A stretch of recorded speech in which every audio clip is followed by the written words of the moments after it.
This is going to be the first section on antiderivatives and basic integration. So an antiderivative is probably what you might expect. It's the opposite of a derivative. So we use certain methods to be able to take derivatives of functions. Now what we're going to do is use methods to kind of go in reverse direction. So let's just kind of get right into this. So our first function we're looking at is f of x equals 2, and I just want to use this as a stepping stone to what we're going to do. I want you to think about what would your function have to be for you to take the derivative and get 2, because whatever your function would have to be to take the derivative and get 2 is what your antiderivative would be. So I'm going to use the antiderivative as a capital F of x. So I want you to think of it like this. If our function was 2x, what would the derivative of that function be? Well, f prime of x would be 2.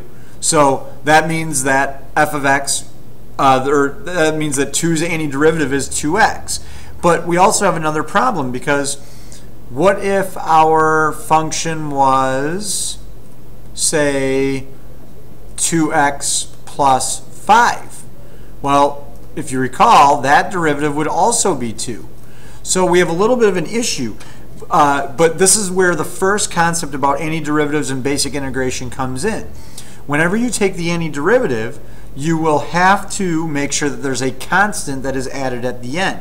So in reality, the antiderivative of 2 is equal to 2x, that part's correct, and we're going to say plus c. C is going to be, it's called constant of integration, because when we take the derivative of any kind of constant, it's just 0. So this value could be anything at all. So we need to make sure that when we write our antiderivatives that we have that plus c at the very end. Okay, so what I want you to do is I want you to try this one on your own. Should be really easy. Should take you only a second. Put in the answer. Let's see how you do. You should have gotten the antiderivative as being 3x plus c. Make sure that c is there. If the c is not there, then you're messing that up. Okay, so down below here, this is going to be your kind of chart for all the different antiderivatives that you're really going to need to know, your basic integration rules and formulas. Now, don't read into these too much. A lot of them are a lot simpler than they may seem. But what I want to do over here is just go through several different examples using various of these rules. I want to start really simple. So an integration sign kind of looks like that, a small little skinny s. And the first one that we're going to do is the integral of x squared. Now, you'll always have this dx at the end, and what that basically means is if you remember when we take derivatives, it could end up being dy over dx equals and then a value.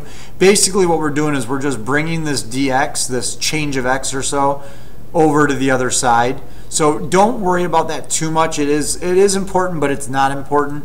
So we'll kind of get into that as we need to. So using our formula, we're going to use this formula right here for these power ones. So there is a power rule for integration. What it is we will raise our power by 1, and we will divide by that new power. So it's actually really easy.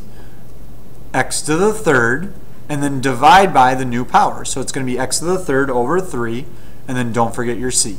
So that's our integral, or our antiderivative of x squared, is x to the third over 3. And don't forget, you can always check your answer by taking the derivative to see if you end up with what you started. Okay, so let's get into something a little bit more complicated, I suppose. So we have 3x squared plus 5x, and that's dx. So again, we're going to do each of these separately. So this first term will be x to the, leave the 3, 3x to the third, raise the power, and then divide by the new power, plus 5x squared, add a power, divide by the new power, and then we have plus c.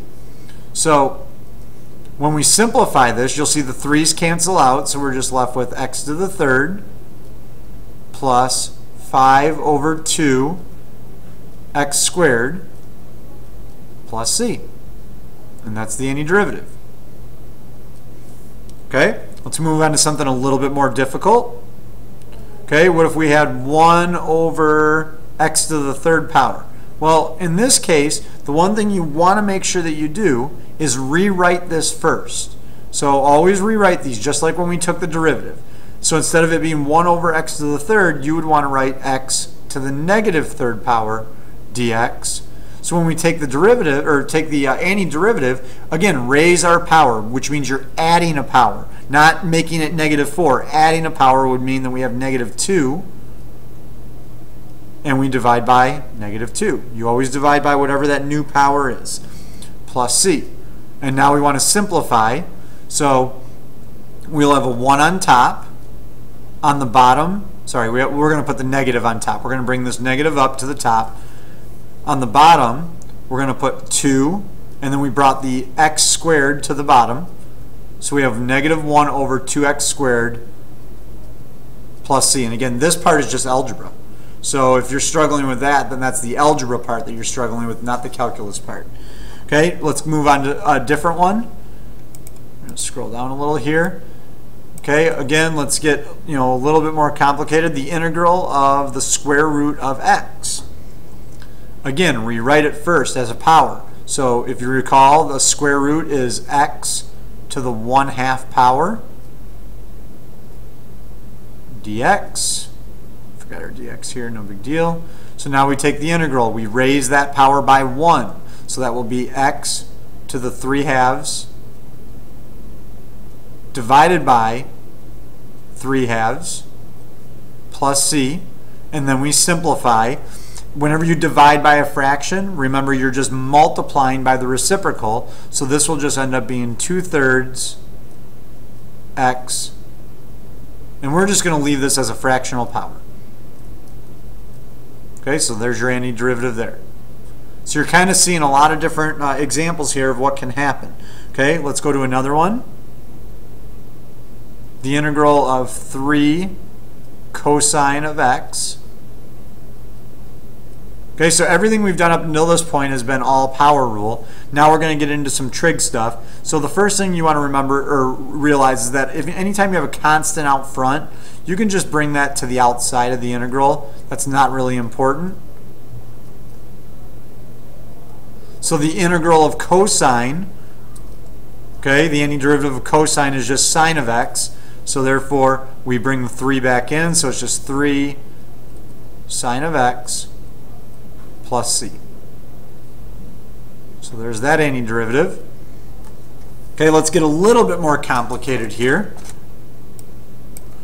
What happens when we have something like that looks like this? And this is what's going to really bring your algebra skills into test. So we have x squared plus x over x. Now a lot of people are like, oh no, we have some kind of quotient rule we have to do. No, there's not. If you only have one term on the bottom, then you can actually rewrite that and simplify it as x squared over x plus x over x dx. And then you can simplify that again to be the integral of x squared over x is just x over x is just 1.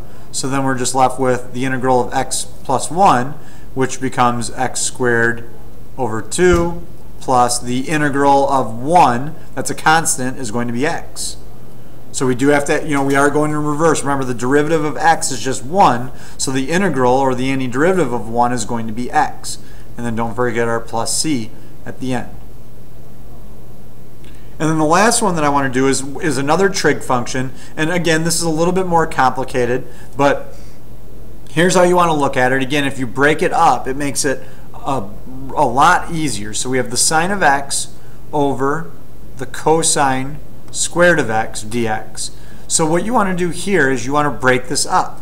You want to break this up into, you want to break those cosines up into 1 over the cosine of x times, that would be the sine of x over another cosine of x. Remember, we had cosine squared over here, so we need 2 of them. Now I can rewrite this as 1 over cosine of x is actually secant of x. Sine of x over cosine of x is actually tangent of x. And if you look above, you will see that the secant x, tangent x, that's exactly what we have, is just equal to the secant of x plus c. Okay, so that's really all I have. I just wanted to give rattle off a bunch of examples. We will certainly be working on this in class, so I will see you then.